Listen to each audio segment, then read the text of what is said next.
So you guys always send me amazing videos, and I'm always grateful for the ones that you send. Let's take a look at this one. Hi, Dr. Sean.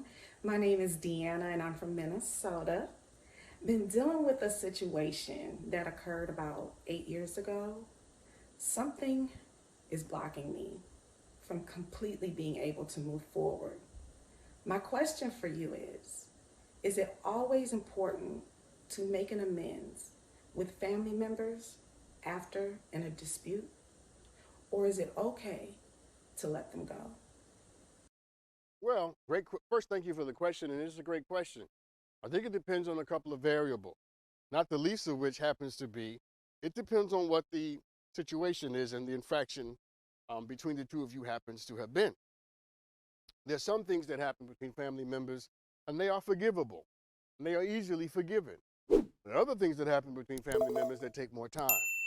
I don't think it's a hard, fast rule that everybody in your family, you have to be connected with no matter what they've done to you.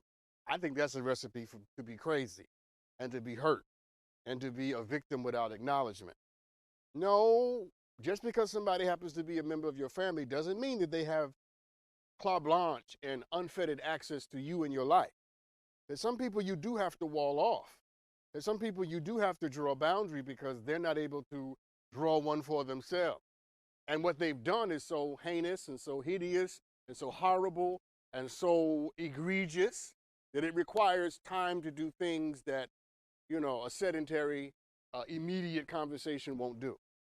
See, what I would say to you is protect yourself and your heart and your journey and your life, but also try to leave yourself open to the possibility that maybe down the future, you guys might be able to have a conversation that is rooted in forgiveness, that's rooted in grace and mercy, and rooted in accountability.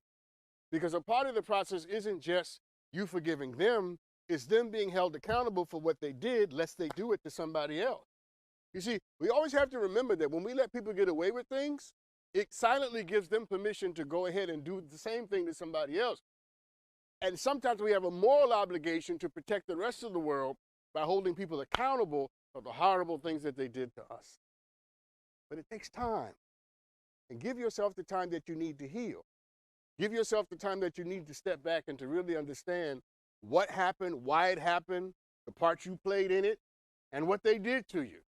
Don't ever rush. Don't let anybody rush you into accepting something or doing something or accepting somebody before you're ready. And I wouldn't say it's a blockage. It's not a blockage, my sister. It's a process. Because forgiveness is a journey. Mercy is a journey. Grace is a journey. It takes time for us to get there. I wouldn't say that you're blocked. I would say that you're in process and continue along the way. And as you grow, as you learn, as you live, as you make mistakes, as you encounter your own fallibility, it might empower you to see the fallibility of other people in different ways. So I would say to you, when it's all said and done, just keep on living. Keep on living. Protect yourself from people who don't respect the life that you have, no matter if they're your family or not. Because just because you're my blood doesn't mean you get to cut me whenever you want to. How about that?